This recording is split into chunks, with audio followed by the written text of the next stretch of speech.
Bismillahirrahmanirrahim. Assalamualaikum warahmatullahi wabarakatuh. Video kali ini saya ingin berbagi mengenai tips supervisi penyelesaian akhir studi di masa pandemi.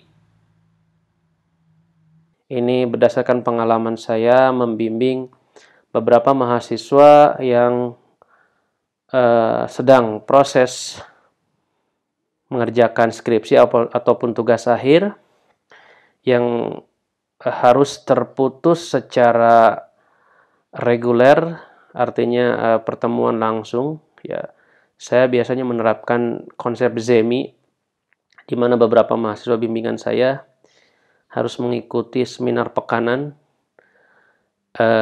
Mereka harus presentasi, kemudian saling memberikan saran dan juga masukan.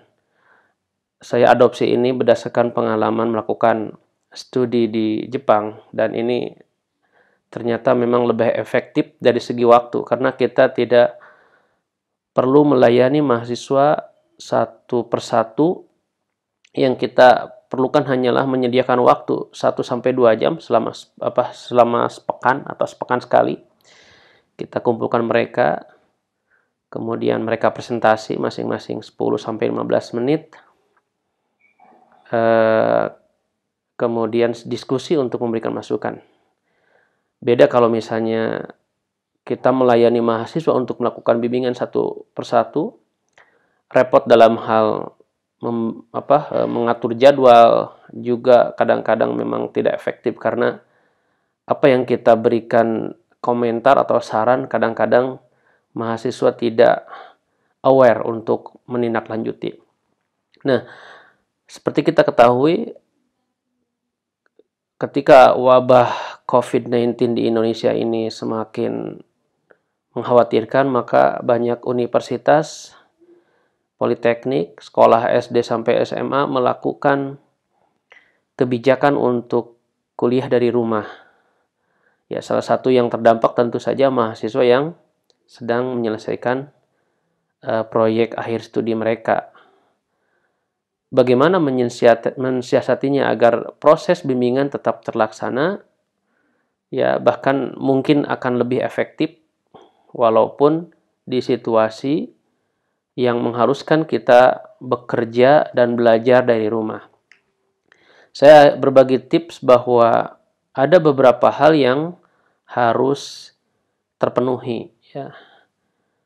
Ya, kalau kita ingin melakukan bimbingan penyelesaian studi secara remotely, ya dari rumah dengan aplikasi-aplikasi yang sudah ada, maka kita harus memenuhi kebutuhan dasar dari proses bimbingan tersebut. Memang saat ini banyak sekali aplikasi yang dapat digunakan untuk bekerja secara kolaborasi, dan ini biasanya memang digunakan untuk tim di perusahaan, di industri untuk bekerja bersama. Misalnya ada Trello, ada Slack, dan berbagai aplikasi yang lain. Tetapi setelah saya pelajari, saya coba, banyak hal yang tidak terintegrasi. Jadi ketika kita melakukan atau menggunakan suatu aplikasi, mereka membutuhkan plugin yang lain, subscription yang lain, dan ini tentu sangat merepotkan. Ya, aplikasi yang dapat kita gunakan untuk melakukan bimbingan studi, ya setidaknya harus memiliki fitur to do atau task list. Ini penting karena seperti bimbingan di offline, kita memberikan instruksi ke mahasiswa tugas-tugas berdasarkan timeline.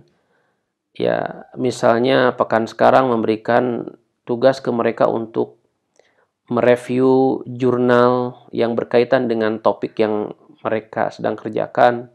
Pekan berikutnya memberikan tugas untuk menulis bab 1 misalnya, dan seterusnya. Ya, kalau dilakukan secara tatap muka, offline, kita akan lebih mudah menatanya. Oh, pekan kemarin tugasnya seperti ini, hari ini tugasnya yang lain lagi, dan pekan depan bagaimana. Nah, ketika dilakukan secara online, memang bisa kita berikan tugas-tugas melalui WhatsApp misalnya, melalui messenger yang lain. Tetapi kita pun kadang-kadang lupa apa yang sudah diberikan. Ya, dan agak repot untuk mencari deskripsi tugas-tugas tersebut di berbagai pesan yang sudah kita posting atau sudah kita kirim ke mahasiswa misalnya, di grup ataupun secara personal. Nah, dengan aplikasi yang digunakan, maka to-do atau task list ini sangat membantu agar mereka dapat mengerjakan tugas akhir ataupun skripsi sesuai dengan timeline yang kita berikan ataupun timeline yang mereka bisa kerjakan. Ya, kemudian ada feature message. Ya, tentu ini memang dapat dilakukan oleh messenger yang lain, WhatsApp, Line, Telegram, ataupun yang lainnya. Tetapi jika ini bisa terintegrasi dalam satu aplikasi, maka sangat memudahkan kita untuk berpindah dari satu tugas ke tugas yang lain, atau satu feature bimbingan ke feature bimbingan lain untuk lebih mempercepat proses.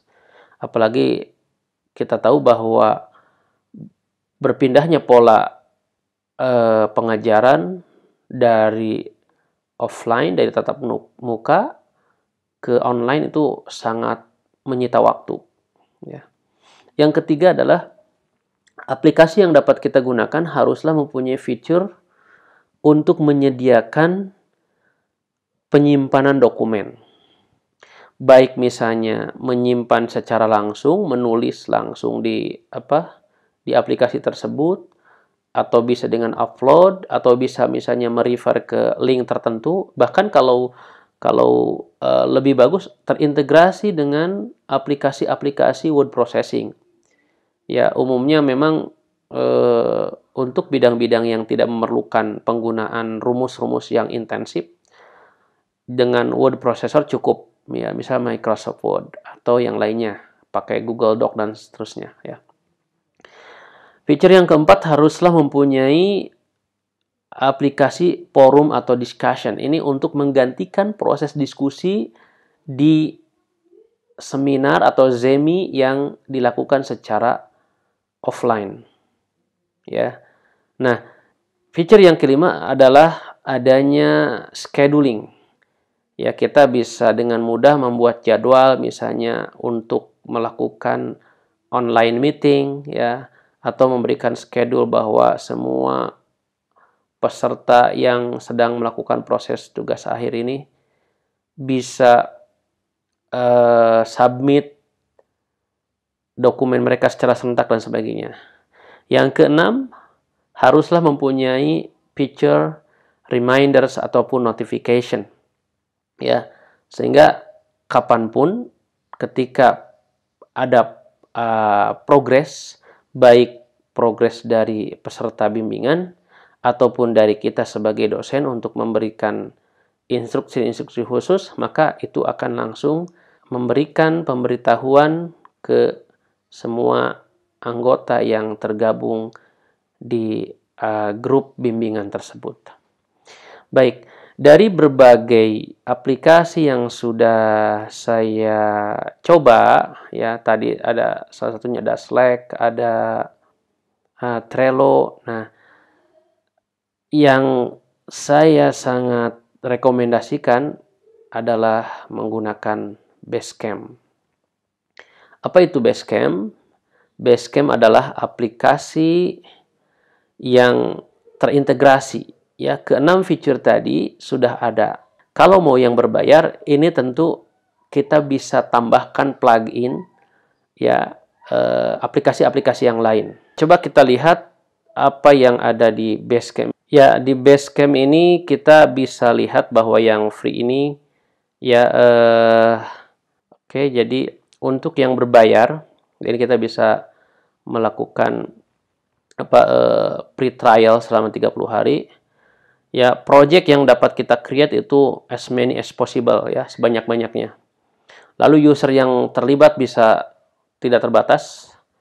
Kemudian storage-nya sampai 500 GB, tentu ini sangat mumpuni untuk menyimpan berbagai repository ya, unlimited clients, ya, dan seterusnya. Ya, tentu ini sangat cocok bagi perusahaan karena tentu berkenaan dengan keterlibatan banyak tim dalam satu proyek manajemen. Nah, sedangkan untuk yang personal, yang free, ya, maksimal 3 project. Ini sangat cukup sekali sebenarnya untuk membimbing karena setiap project bisa menampung 20 orang mahasiswa. Kalau misalnya kita bisa buat sistem bahwa setiap mahasiswa yang lulus kita arsipkan, ya, kita tambah anggota yang baru. Dan storage-nya memang hanya 1 GB dan ini tentu saja akan cepat penuh, tapi nanti akan kita lihat bahwa si Basecamp ini dapat membuat link ke Google Docs, ya. Kalau kita sebagai dosen yang mempunyai misalnya Google Suite gitu ya, karena mayoritas universitas biasanya berlangganan Google Suite, ya. Kita tentu bisa sampai bisa mempunyai storage sampai 10 tera dan ini no problem. Ya, apalagi kalau untuk urusan mahasiswa, satu account itu misalnya yang free Google itu kan 15 GB dan itu sangat cukup untuk menampung dokumen-dokumen akhir studi, ya, penyelesaian akhir studi. Oke, ini perbandingannya kenapa Basecamp itu lebih unggul dibanding yang lainnya. Seperti yang saya tadi sebutkan, ada Slack, ya, ada Trello, ya, dan seterusnya. Ini tentu ada benefitnya, ya.